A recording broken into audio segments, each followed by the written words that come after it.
Hi, Mustangs. I'm Dylan Case. I'm Vance Daniels. And welcome back to Mustang Report. These are your weekly announcements. Blood Drive, Friday, April 25th, 8 a.m. to 12 p.m. Bust in Front Lot. Sponsored by HOSA. Dallas International Film Festival. Sachse High School will be a part of the Dallas International Film Festival. Once again, congratulations to the following students whose films were selected for this year's North Texas High School Showcase. The High School Showcase will be on Saturday, April 26th at the Calipas Theater in Victory Hall. Class of 2025 Senior Prom, Saturday, April 26th from 7 to 11 p.m. Gillies, Dallas, Big Ballroom. Must have selected this option on your senior contract and paid in full. We have an adjusted bell schedule for Tuesday, April 29th. Class of 2025 seniors and kindergartner event, Friday, May 2nd during B7 at Mustang Field. Seniors will pass the torch to our future Mustangs at Armstrong and Sewell Elementary. Seniors, please be in Sachse spirit attire. Now on to Cole with Word of the Week. Welcome back to Word of the Week, ladies and gentlemen. I'm Cole as always. Today our word is going to be servine. It is an adjective which originated in 19th century Latin. And the definition of this word could be relating to deer or deer-like. An example of this word used in a sentence could be the ballet dancer had a charming servine style of dancing. Thank you for this week, and I'll see you next time. Now on to Evie with Mechantech.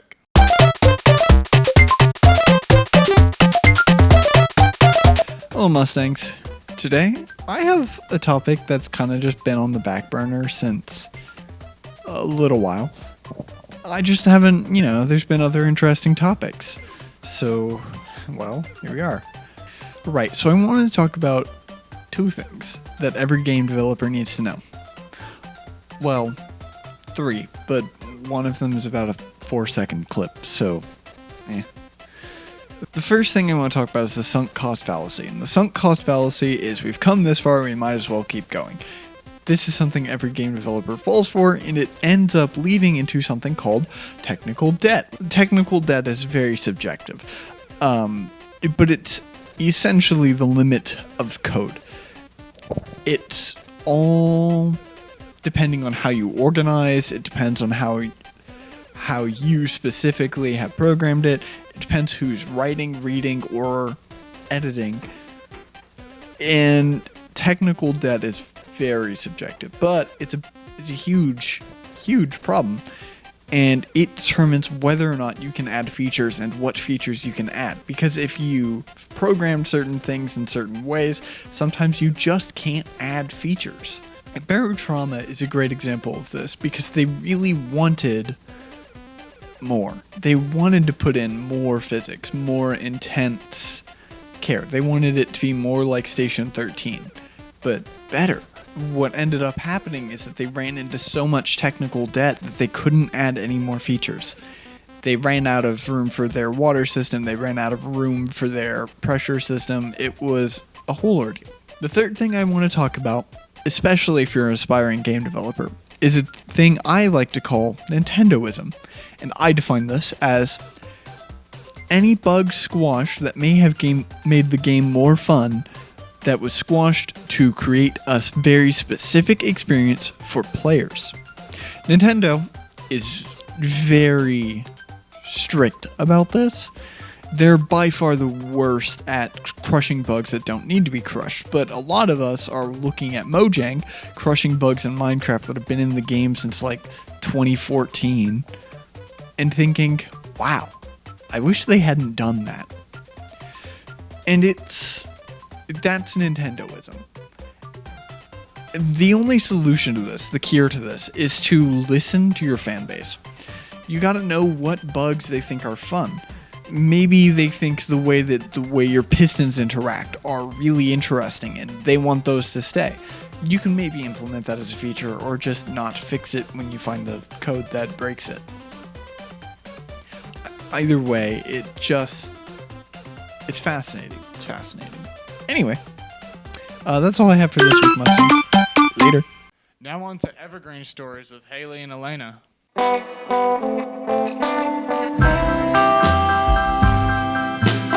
Hey guys. guys, so here's your reminder that prom is tomorrow, April 26th at Gillies, Dallas. If you are attending, you need to have a senior contract in place. See Miss Wiggins, the senior class sponsor, if you have any questions. And every Sachse student that attends the prom must present their current school ID at the door.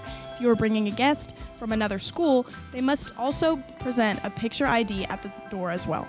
And make sure you're following the SHS dress code because it will be enforced. Guests are included into this dress code. If in doubt, see a principal, and a copy of the complete dance dress code is on the SHS website. Have a great prom. Bye, Mustangs. Hey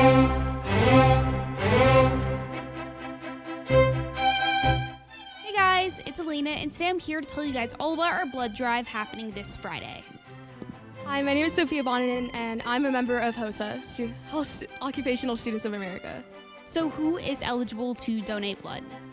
Anyone over the age of 16 can donate blood, though if you are 16, you have to get a parent permission slip from Mr. Moore in room 175. So if you're 18 or older, do you need to fill out the form? No, you just need to register online with Carter Blood Care. Who is the person who's going to be taking the blood? Carter Blood Care will be taking care of our blood. We will have certified phlebotomists there who will be taking the blood, if you decide to donate. So yeah. After you donate the blood, where will it go to and who will it be given to? After you donate blood, this will go to Carter Blood Care, and then this will basically, all the blood that'll be collected from this blood drive will go to people in need.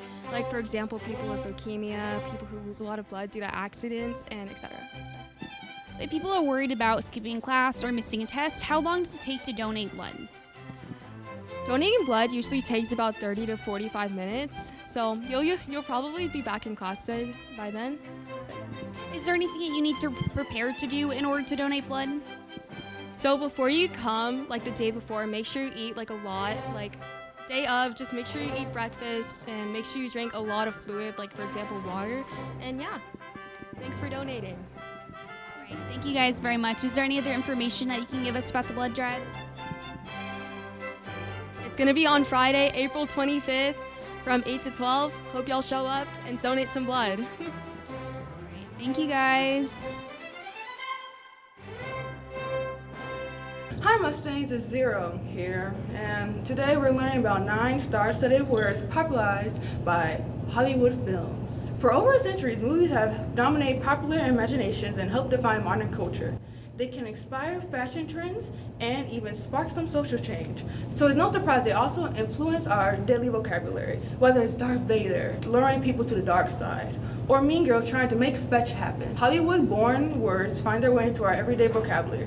Here are 9 terms that entered our very own vocabulary every single day. Paparazzi. Paparazzi are those persistent photographers who always try to take pictures of celebrities trying to pick up their dry cleaning or getting their groceries. The word paparazzi comes from the Italian author Federico Fellini 1960 film La Dolce Vita. The character of Paparazzo was a news photographer whose name was inspired by the annoying buzz of a mosquito. Sounds about right.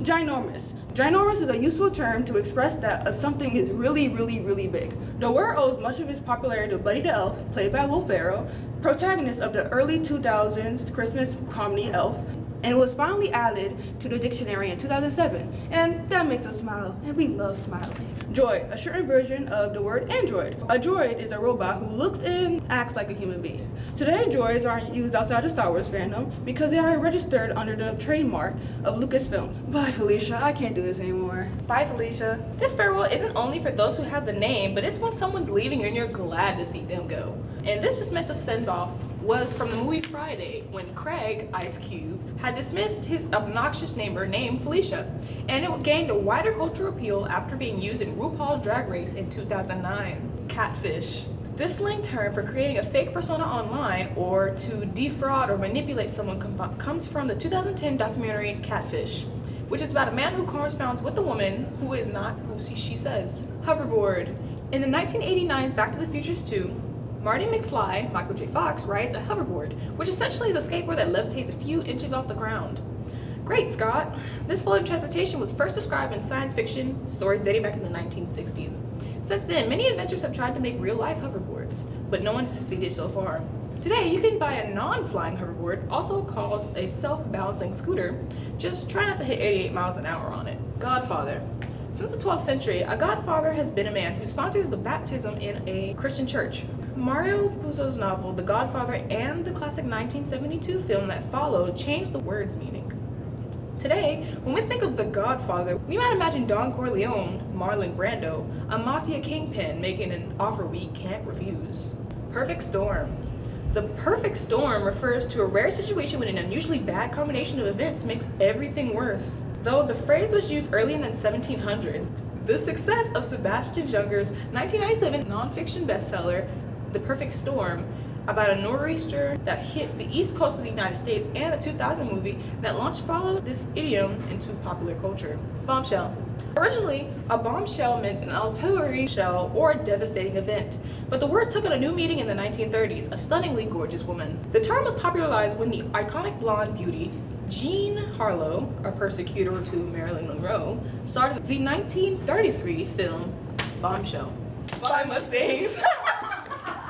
Now on a weather with David. Howdy Mustangs, welcome back with weather. Saturday the 26th, low is 67, high is 82. Sunday the 27th, low is 70, high is 85. Monday the 28th, low is 70, high is 85. Tuesday the 29th, low is 64, high is 83. Wednesday the 30th, low is 62, high is 82. Thursday the 1st, low is 64, high is 80. Friday the 2nd, low is 63, high is 80. Now on to sports with me and Deshaun. What's up, Mustangs? Welcome back to the coach's office. I'm Dylan Case. I'm Dejon Thompson. These are your weekly sports announcements, Mustangs. Varsity tennis Friday, April 25th, district play-in at Wiley and Wiley East. Baseball games Friday, April 25th versus Rowlett, JV at 4 p.m., varsity at 7 p.m., away games. Varsity tennis April 28th through the 29th, district tournament, 8 a.m. at the Wilkerson Stadium courts in Rockwall. Track and field varsity state 6A meet May 2nd through the 3rd. Top 2 qualifiers from regionals at UT Austin. I'm Dylan Case. I'm Dejon Thompson. And thank you for watching the coach's office. All right, Mustangs, that's it for this week in Mustang Report. I'm Vance Daniels. And I'm Dylan Case. See you next week.